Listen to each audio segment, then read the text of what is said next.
All right, this is an episode that I need you to forward on to your bishop's wife, or maybe you are the bishop's wife and you have found the right place. I interview JeaNette Smith, who's the author of Side by Side, Supporting a Spouse in Church Leadership. And a phenomenal resource. It was actually written a couple decades ago, but it's still applicable today as more couples enter in this adventure of church leadership and how to support one another and how to support the actively serving spouse. JeaNette has actually been a bishop's wife several times. She has been a mission leader, and she now is currently the wife of the stake president. And so she has a lot of personal experience. She's also a marriage and family therapist, and so has a lot of experience there. Just the perfect person to speak to this concept. And we talk about it all. We talk about the strain that sometimes these callings bring on a relationship, on a marriage. And how do you do that? How do you turn this from being a tax on a marriage to being an opportunity for the marriage? And what about confidentiality? What's a couple to do when they feel like, I don't know how much we can talk about this? And, they try and set it aside and talk about anything else, but the bishop is walking around the house just with this weight on his shoulders of some of the stress happening in the ward, and he needs that outlet. He needs to process. And so she talks about a lot about that confidentiality and how to make that not be a tension on the marriage. But this really can be a time for a couple to grow closer, for their marriage to become stronger, and for the family to be blessed as a whole unit because of these opportunities of service, and ones that we appreciate and are also grateful.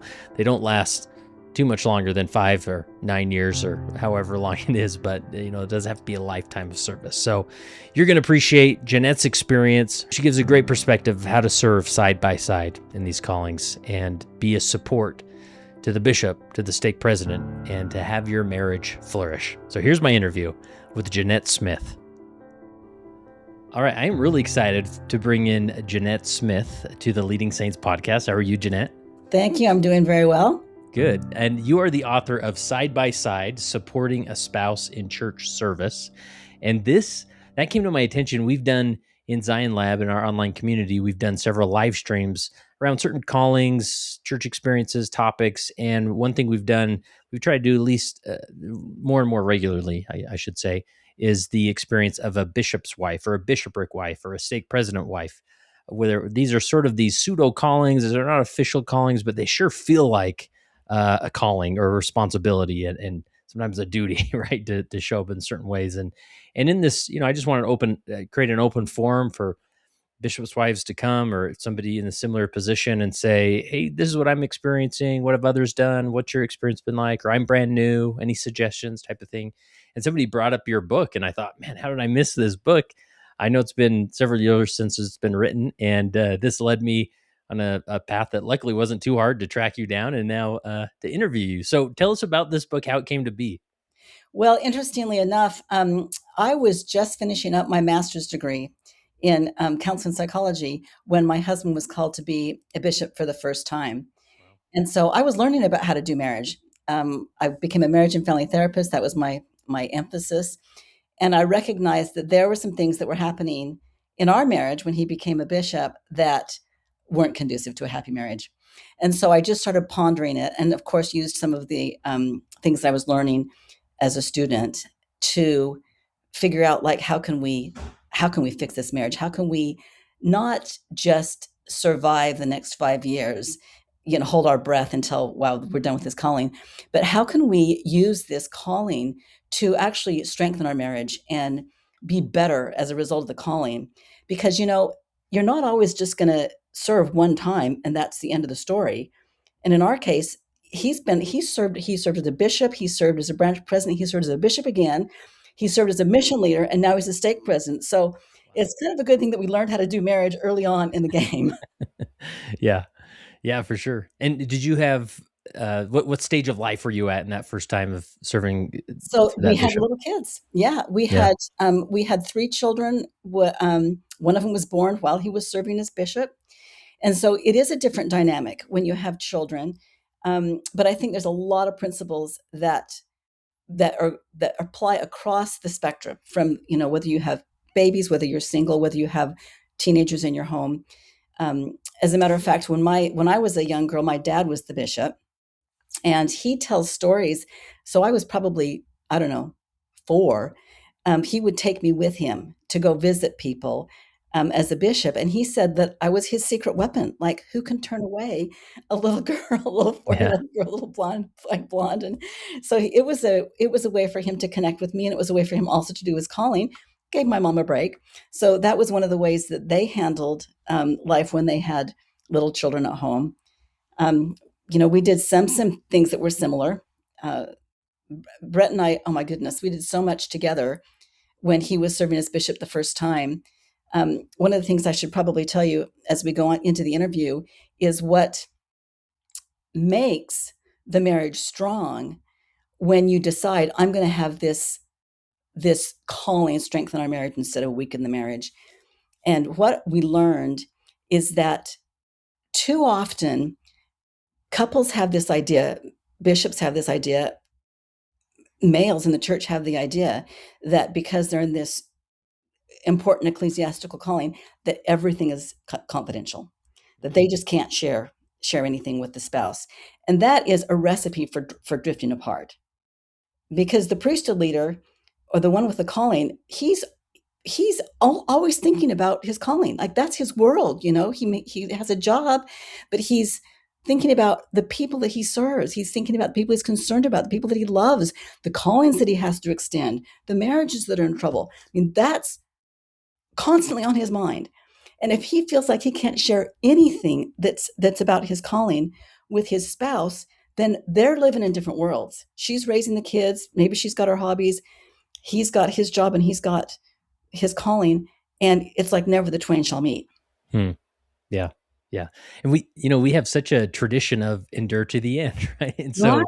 we sometimes take on these callings or these experiences thinking, okay, it's just 5 years. We can get through this. And I think in all levels of life, whether it's the relationship or, you hear about bishops being called as in their medical residency, and it's sort of like, all right, we just got just survive, right? And yeah, there are those moments, the tough weeks, the long hours, and there are maybe some enduring, but I love this framing that you give it is you really have to make the decision that no, our relationship can thrive, and there you can't just because I also think that there's this feeling at times where, oh, you were called as a bishop, you'll be blessed in all things, right? Like your marriage will thrive just because you're serving as the bishop, where you really have to make it that decision and being intentional about it.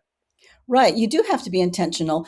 I think we need to think of the calling as a couple's calling. Even though the bishop's the one that's officially set apart, it's going to be a way easier calling if two people share the burden.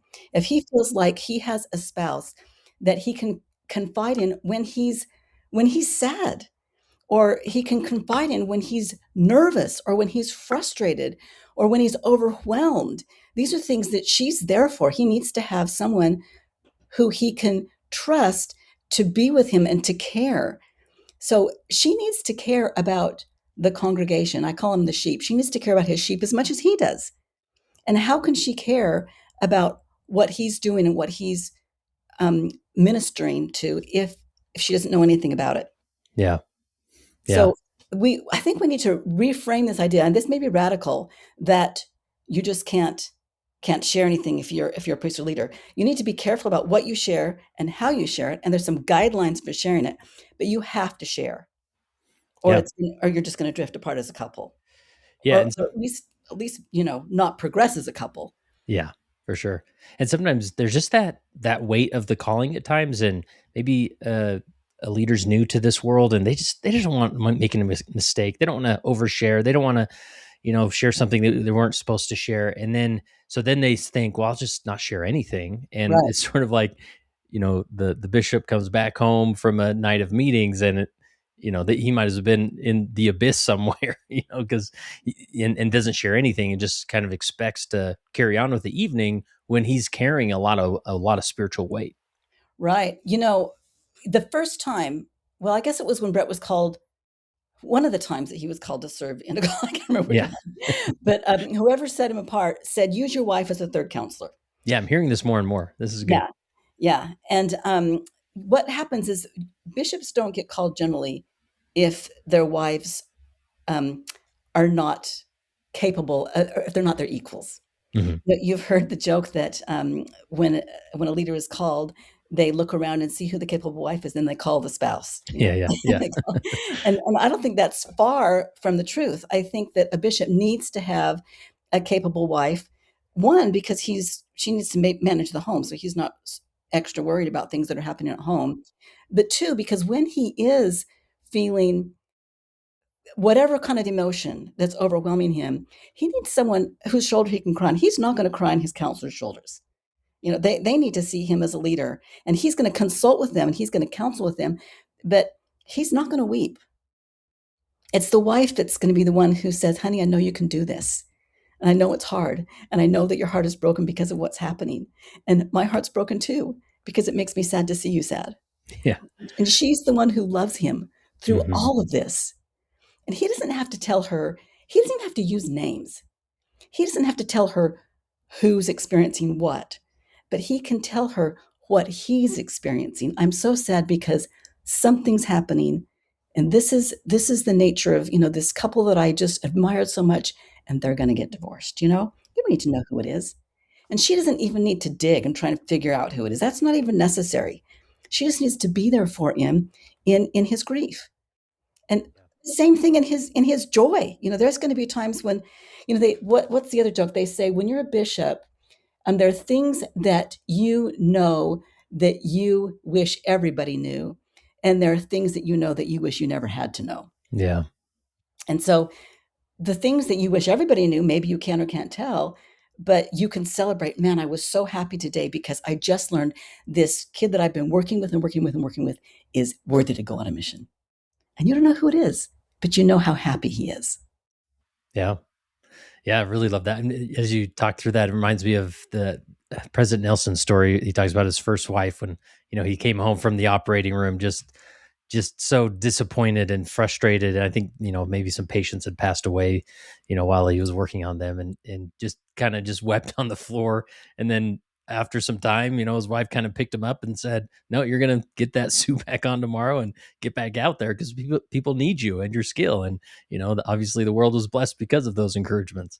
Yeah. And a spouse is in the position to know just what he needs to hear.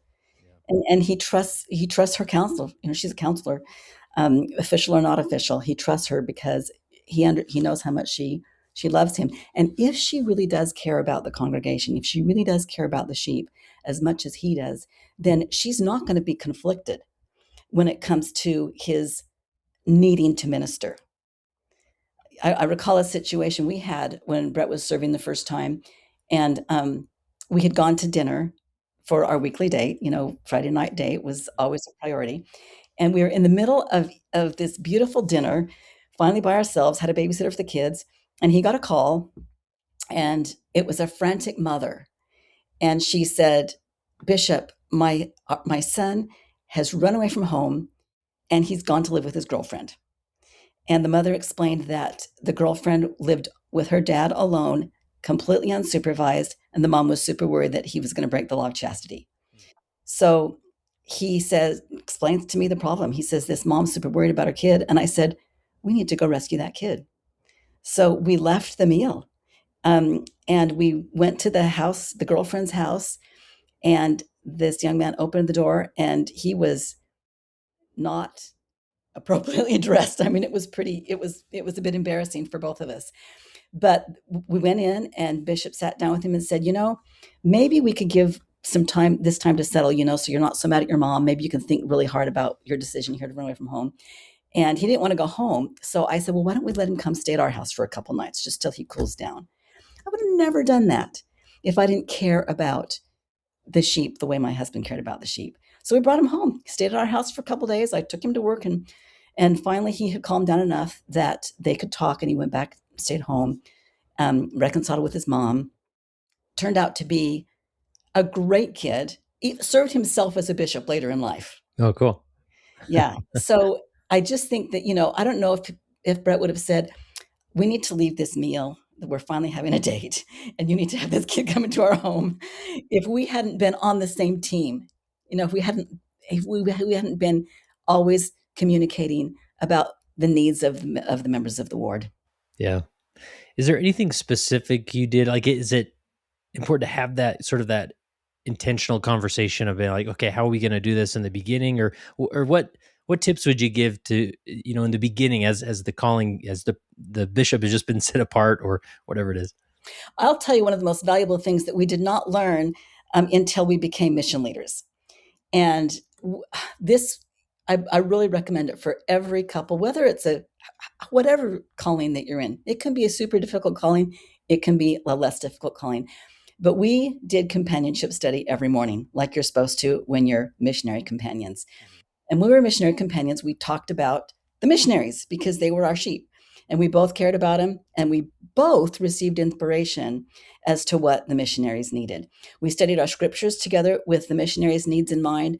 We studied with the idea of, oh, what are we going to talk about at Zone Conference? What are we going to talk about when we go to interviews this week? And so that couples time in the morning really, it put us in a position where we could receive revelation for the calling. And since we've been home, we've kept it up. We've been home for 6 years from the mission, and we still do companionship study in the morning. Now Brett's a stake president, and we still discuss, let's different callings that he needs to extend. I know the people in the stake. I know the sisters in the stake better than he does. So he trusts a lot of the recommendations that I give him. So one of the cautions about that is when we do make recommendations as a spouse, we have to remember that they're recommendations and the person with the mantle makes the decision. And a spouse is never in a position to criticize or second guess or say, I told you so about a decision that the priest or leader makes. She gives the input, but he makes the final decision. Yeah. Yeah. That's really, really helpful. And even in, like, I'm glad you bring up sort of even the calling thing, or I remember coming home from, meetings and saying like, okay, we're thinking about doing this for Fifth Sunday, right? Like, let me kind of break it down for you. What feedback do you have? Right. And there's just a different life experience that even my counselors wouldn't have, that my wife could bring to the table. And, as my counselors are having a similar conversation with their wives, and it really was that team effort. And and that really changes the nature of that experience when it feels like we're all in this together, right? Right. But one of the lucky things when I served with Brett the first time when he was the bishop, he called me to be the seminary teacher. And so I got to know the youth in the ward really well because I was with them every morning. And that became a resource for him because the bishop's in charge of the youth, that's his primary calling is the president of the rank priesthood. And so he knew who needed what, a lot of times based on what they had said or the conversations that we'd had in seminary. And then another time I was young women's president when he was in the stake. And so we were able to kind of get the same kind of a dynamic going there where I could see things that he wouldn't have seen had it not been for the calling that I had. Yeah. Yeah, that's great. Any other advice for those newly called families in these roles? Well, I think a wife has to be really careful when she's seen as a bishop's wife. People know she knows stuff, whether or not they realize the bishop's sharing. She is going to be privy to conversations just because she'll be in the car when he's on the phone, or she'll see who comes to the door for an interview. She's going to know stuff, and she needs to be super trustworthy. Like I always say that the wife is not an ATM. The wife is a safe deposit box. So, the bishop can share things, but she does not share with. I really recommend anything about the ward. If people want to talk about the ward, she can change the subject because if she shares one small thing, they might think that she knows other things that she shouldn't be sharing. So I recommend that she just talks about, things that sports or books or the scriptures. There's plenty of things without talking about people in the ward. I kind of learned this because I was a therapist at the same time that Brett was serving. And so I had to keep confidences. Yeah. So I learned, firsthand the importance of keeping confidences because I could lose my license. Yeah, it's a big deal. So I remember one time we were having dinner with some friends. We'd gone out as couples, and they started talking about a couple in the ward that were having trouble in their marriage. And this couple, I was seeing them as their therapist. And so I'm sitting here at dinner hearing this conversation and knowing that they're completely off base and that they're kind of judging and they shouldn't be judging. And I can't say anything. I just am putting food in my mouth as fast as I can so that they don't wonder why I'm not participating in this conversation. But I think it's a safety thing. I think the members of the ward see you as a trustworthy spouse when you just don't pass on information. Yeah, that's really good. I often hear about this community shift that sometimes the bishop's wife feels of, man, I was so close with so many in the ward, and I was just sort of one of the ladies, and then my husband got called as bishop, and now I'm the quote unquote bishop's wife. Mhm. And I feel a shift. I feel a distancing. I feel like people don't want to engage with me. Is that common? Have you heard that before? I think there is a shift, like you say, because they might not want things to get back to the bishop that that you might find out when you're lunching with the ladies, Yeah. and they don't want that to get back to the bishop. I think there is a shift. But I think the reassurance is, your primary relationship is that of your spouse. Your spouse is your best friend. And if the other relationships take a back seat, it's not like you don't have a best friend anymore. You can still be friends with them, but in a different way, in a different shift. I mean, my goodness, we've been doing this service 44 years now, and as a stake president, there are probably things. I'm a stake president's wife now. I don't think there's things that people tell me because because it's not my business to tell them to the stake president. When they're ready for him to know, they'll tell them himself. Yeah. It's also not a bad idea to have friends outside the church. Yeah. I think one of the things that has been really rewarding for me is to have friends that didn't know I was a bishop's wife or didn't understand what that entailed. And I could develop really close relationships with those non-members. And of course, I live in Florida, so the opportunity to develop relationships with non-members is really Yeah. it's pretty easy. Yeah, that was sort of my next question of if the bishop's wife does feel that loneliness, what are some things to do? And I'd say, outside of Utah, maybe you can look outside the church for friendships. Inside of Utah, you can look outside the stake for friendships because it's really not that far, Yeah, So, yeah, even parents of your kids or whatever that they probably don't are several stakes away or whatever, and yeah. They you play can sports connect there. together, or people that Yeah, you play sports with. Yeah, yeah, yeah. But I mean, I think that's just a really important because if you're not intentional about friendships or about going to lunch with the ladies, or it often can, just creates a vacuum that gets filled with other stuff. But because you will feel moments of loneliness. I go back to my mom has these old, crocheted Afghans that she crocheted back when my father was first bishop. This was before I was born, and she just these Afghans represent kind of that loneliness because she's like, I was just home alone with these young kids and I would just crochet, and suddenly I have this Afghan but she remembers at a time of loneliness. Well, I do think that there has been a shift. I think that, when my father served, as a bishop, I think that there was more of this idea that you can't share anything with your spouse. Yeah. I think that was a dangerous place. I think that sometimes uh, that's one of the things that I think causes women to think that they want the priesthood, which I don't think that women should have the priesthood, but I think that women who see men as hoarding power, or men who see themselves as powerful because they know things that no one else knows. I think that's the type of thing that a woman resents. If you've been a priestly, you've been a bishop, it's really all about hard work. It's Yeah, it's really a lot. all about service.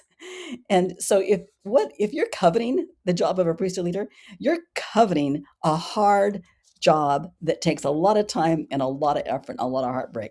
But I don't think that's what women want when they resent the fact that they don't have the priesthood. I think they're looking at men who wield power. And one of the ways that they wield power is by keeping all these secrets to themselves because, knowledge is power. And if they lord around this fact that I've got all this knowledge that you don't have, it makes the wife feel diminished. So that's another risk of just not sharing the things that you can share. I think a priesthood leader wants to see his spouse as his equal. And anytime he starts to see himself as his superior, it's going to affect the marriage, and Yeah. it's going to affect the marriage in a detrimental way. Yeah. You mentioned, that the church calling should not be a tax on a marriage. It should be an opportunity for a couple to draw closer. Any other concept there that you haven't mentioned? Well, you think about what draws you closer anyway, whether you're in a calling or not, and it's having similar goals, it's having um, their similar priorities, it's caring for what one another cares about, it's helping one another in whatever it is you're working on. You know, when I was working as a therapist, I noticed I had couples that would come in, and a lot of them would run a business together. I had I had a couple that came in, and they ran a business, a skydiving business, and he was the pilot, and she was the one who would jump out of the plane Oh, wow. with the people, the customers, and they came in not because of their marriage, because they had a really good marriage. I mean, they were a team. They worked together for this similar goal. They shared all the time. You know, what can we do to promote our business? And so I think if we look at maybe a calling in the church in a similar way, like we're a team, and what can we do to further the goals of this team? And the team is, of course, our ward or our stake or the family. And how can I help you? And how can you help me? And then that's what helps the couple. That's what helps anybody grow together. Yeah. Yeah. And then Is I feel doing like, that. going back to that experience you shared about the youth and, moving in with his girlfriend, where you felt part of the team. You felt empowered to, say something or encourage it one direction or the other because it was part of that. And it seems like, and maybe you can correct me if I'm wrong, but, being called as mission leaders, obviously you're both, called and set apart, and you're both in the experience. It's obvious, right? Yeah. Um, and to me, we maybe don't create that culture as well as it should be around being called as a bishop or in this, or a stake president, where it's like, no, this is an experience that our family's being called to, even though dad's the only one being set apart, right, Hmm. as in this role. Yeah. I just think it's a paradigm shift. And I think for the longest time we've seen um, callings as being separate, a wife's calling, a husband's calling. But one of the things I have loved as I've observed the brethren is the way that they've involved their wives in their callings. I I particularly love the Renlands. You know, they came to our mission while we were serving, and they served together. You know, the Kierans came, they served together. She had a message that was as powerful as the one that he shared, and I think it's really awesome that we see so much of them, these face-to-face conversations that the brethren are doing. They serve with their wives, and that didn't happen when I was young. So I think there's just a paradigm shift where people see um, husbands as being effective because they have wives that are good counselors to them. We did have another member of the Quorum of the 12 come to our mission. I won't tell you who it is, but it was a really private meeting with just the mission leaders. We had us and the mission leader from an adjacent mission, and then the mission leaders from the MTC. There was an MTC there, and this this member of the Quorum of the 12 was sharing um, a scripture with us, and he was like at the pulpit, and his wife was sitting right behind him, and she says, "Honey, that's not where it is. That's a different place." And she corrected him in front of all of us, and told us where the scripture was. And he was so gracious. He's, "Oh, like you're right. Thank you for sharing that."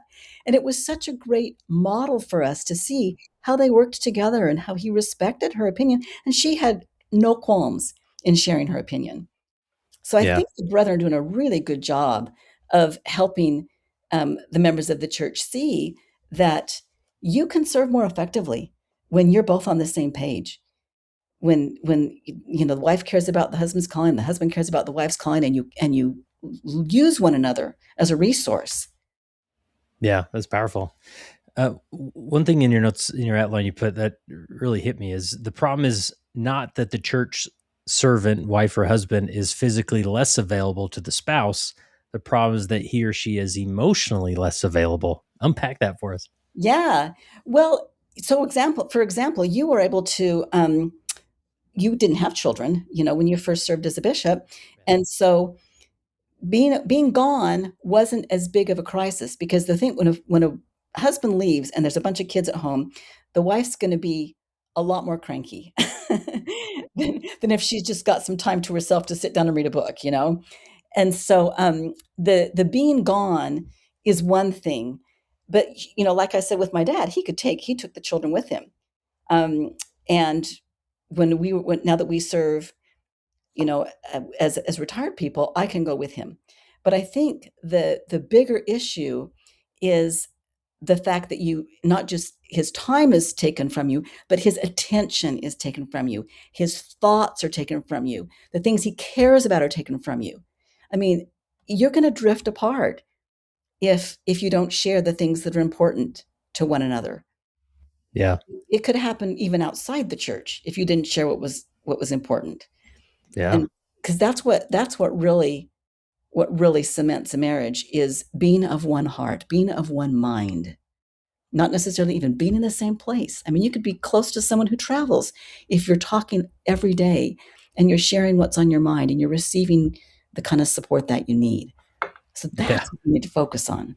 Yeah, that's really good. I remember instances where, I'm at a church meeting, and for whatever the topic or whatever we're focusing on, it's almost, I had some deeply spiritual experiences, as if almost the heavens opened up, and it was just such a bonding spiritual experience for the bishopric or the stake presidency or whatever was the context. And then I'd come home just sort of floating into the room, just wow, and she's watched whatever kids movie for the nth time, and it's like, wow, you can be, you then come back together on such different places because we were doing such different things. And sometimes that gap is hard to mend or ease into.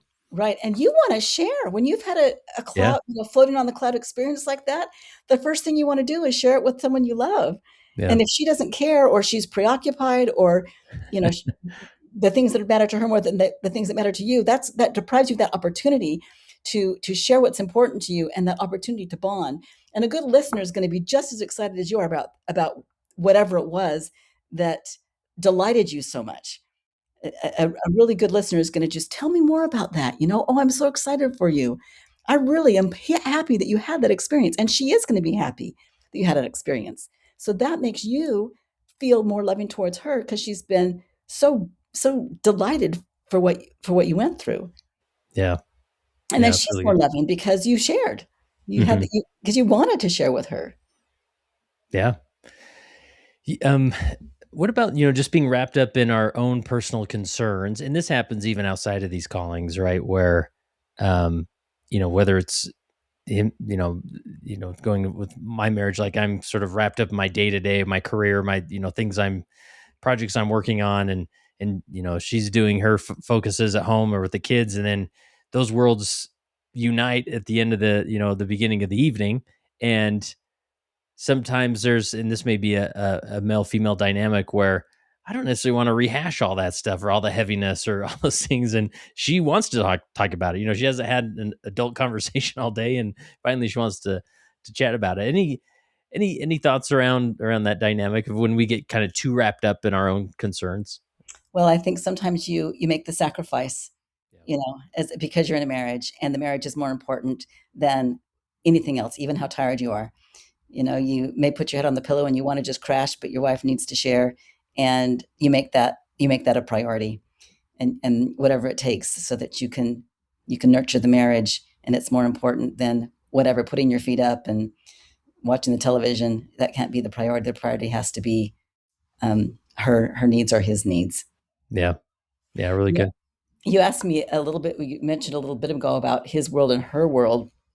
And it reminded me of another situation we had that was super tricky when Bret served the first time as a bishop. Because I was a therapist, a little girl in our ward, her mom had brought her in to see me because she had been molested by a young man.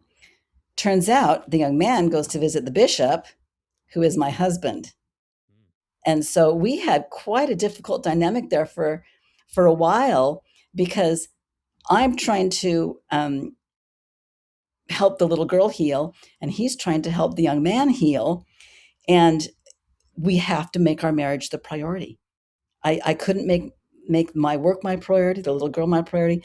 He couldn't make even his calling the priority. Our marriage had to be the priority. And we had to decide that, you know, I'm not going to tell you how to do your job, and you're not going to tell me how to do my job, because we need to be unified. And I'm going to trust you to do your job. He's going to trust me to do my job, but it's not going to affect how we regard one another. Yeah. Yeah, that's great.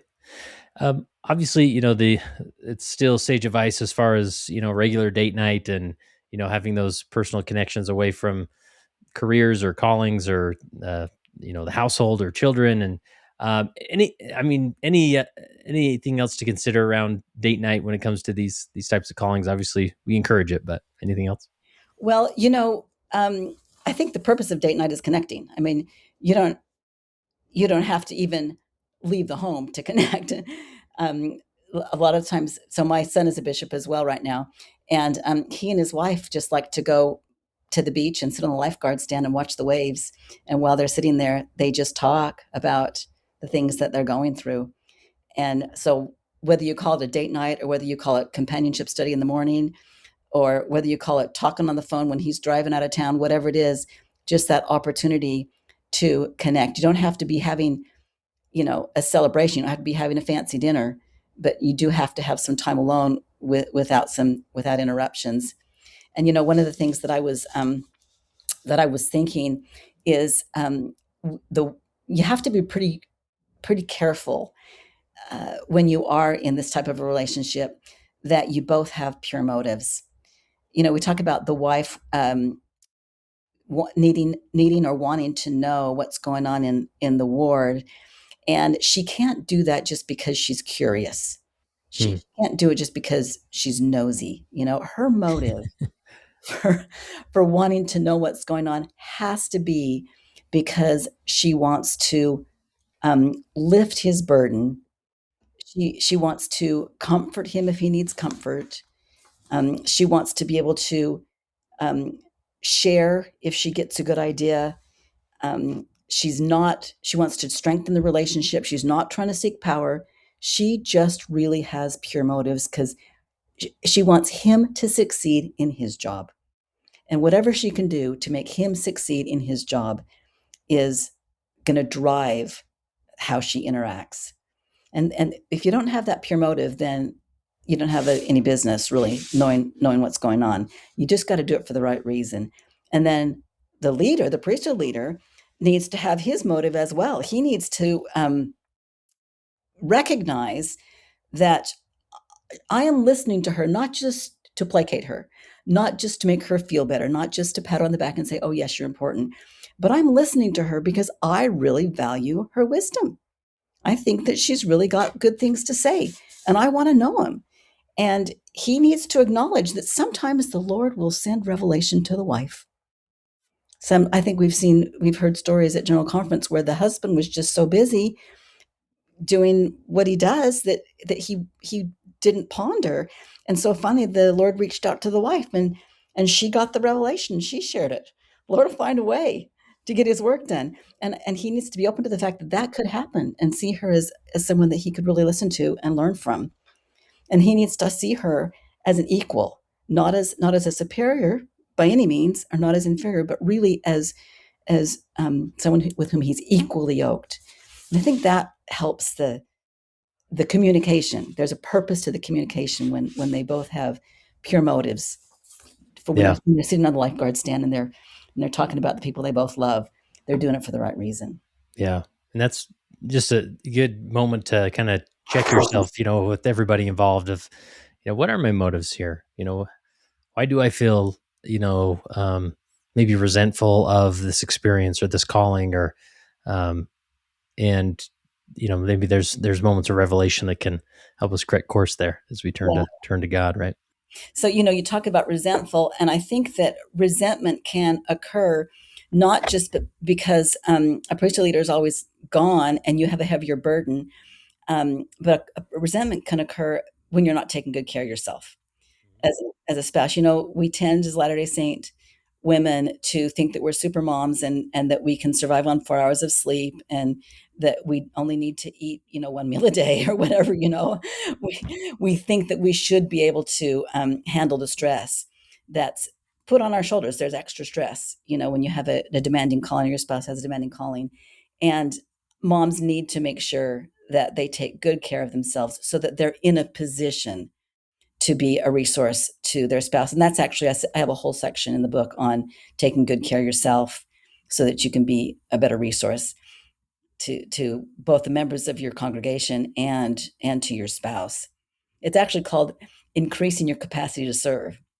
And you increase your capacity to serve by sharpening the saw, basically sitting back and taking good care of yourself. That self-care is always it's like the obvious thing to focus on, but is so easily missed at times, where it's like, oh yeah, I've got to actually shower in the mornings and do those things. How hard that sometimes is. Yeah, for sure. Really good. Any thoughts? Like, I don't know. Obviously, we're both big fans of therapy and so forth. I'm just thinking of those bishop relationships or stake presidency relationships, or when these heavy callings are involved, where, man, the marriage is not going well, and we put on the face for church and show up and try and be that happy family, but this could be the end of it, right? This could lead to divorce. And speak to that group that maybe somebody's experiencing that. I've seen that happen too many times. And I think that may have been one of the things that motivated me to become a marriage therapist in the first place, is because I was so astounded that people that I looked up to that were, had served as bishops, and they had struggled in their marriage, and then their marriage ended. And so that's tragedy when it happens. I think it takes a lot of humility when you're in a leadership position to recognize that you're vulnerable, and that you're not necessary. You don't have to be on a pedestal.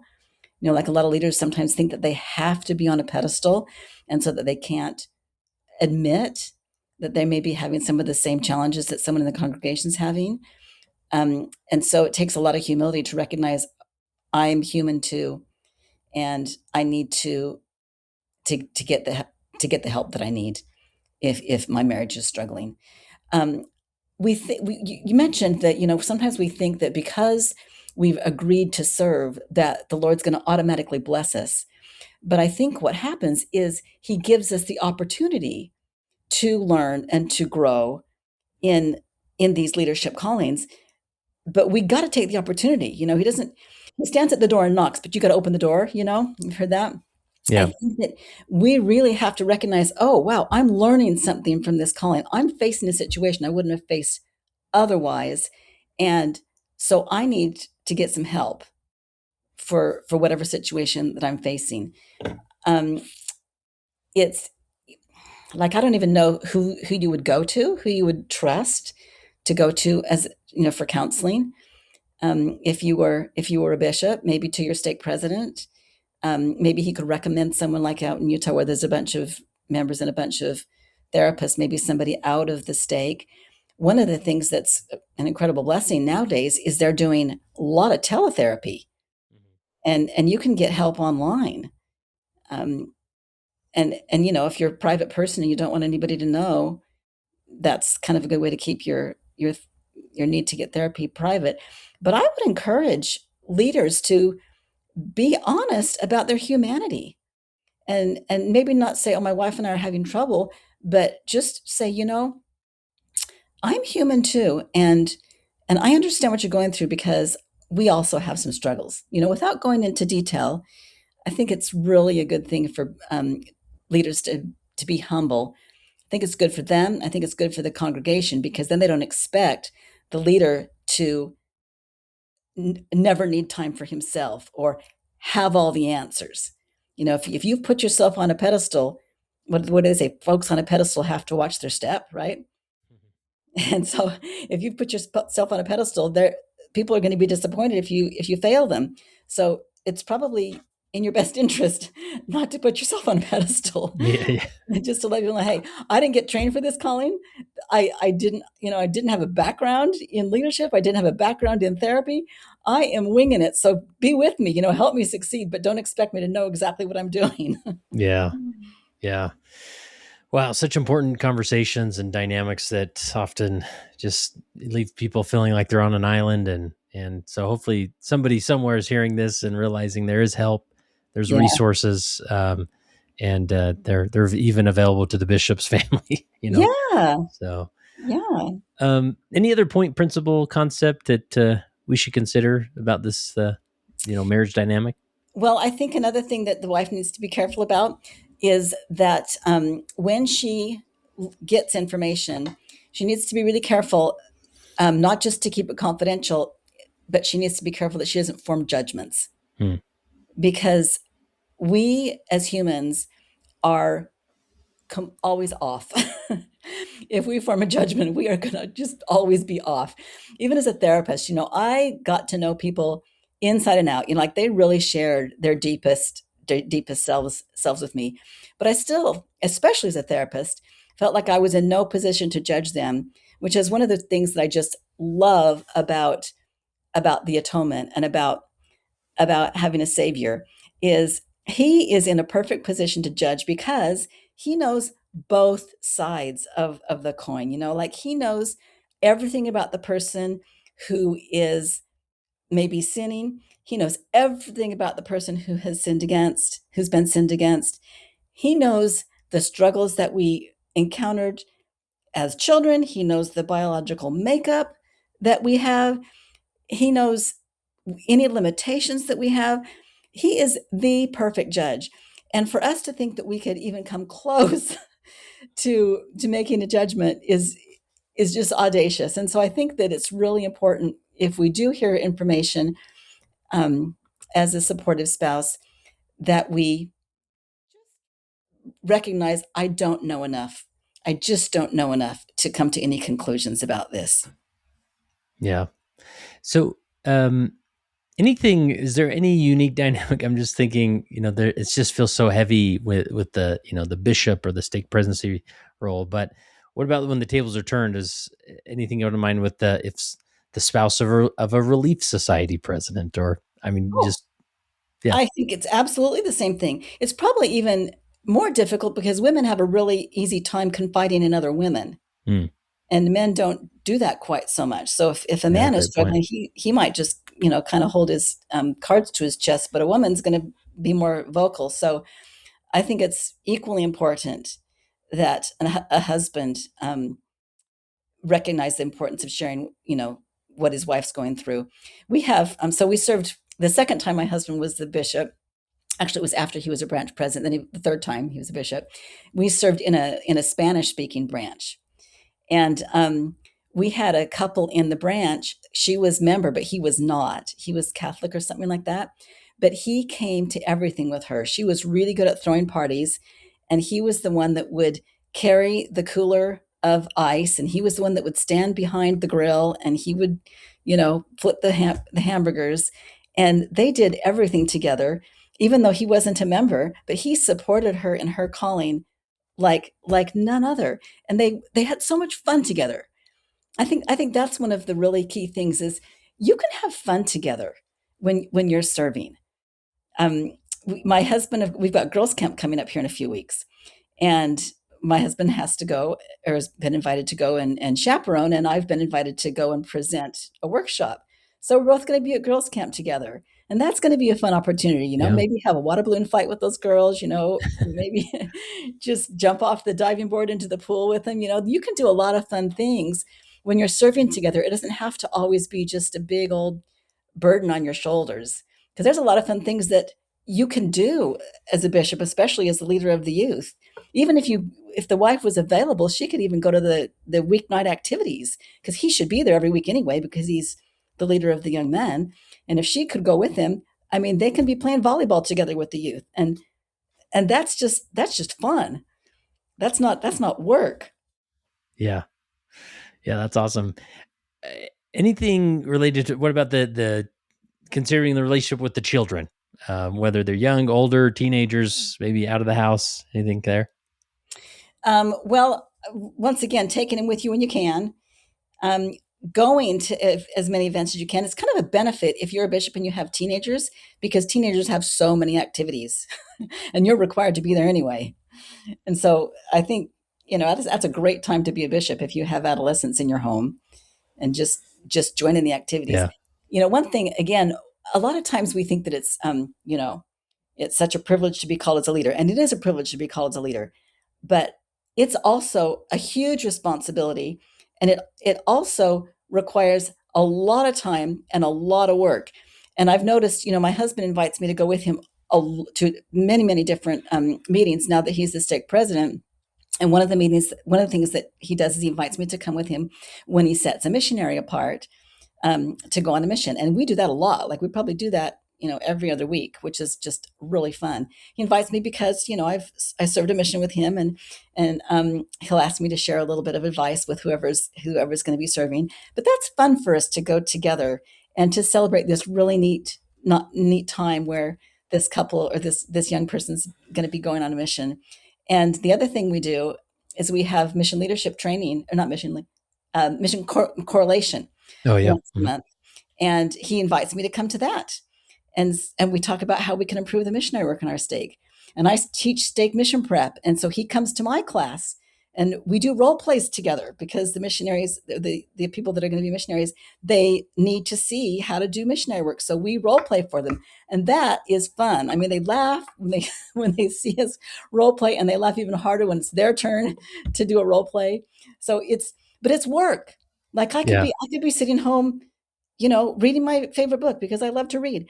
But I make that sacrifice to go with him to all these different places. He has to be anyway, because I want to nurture our relationship. I want to support him, and I want us to grow together as a couple. So every opportunity that we have, there's so many things that a wife can go to if she wants to.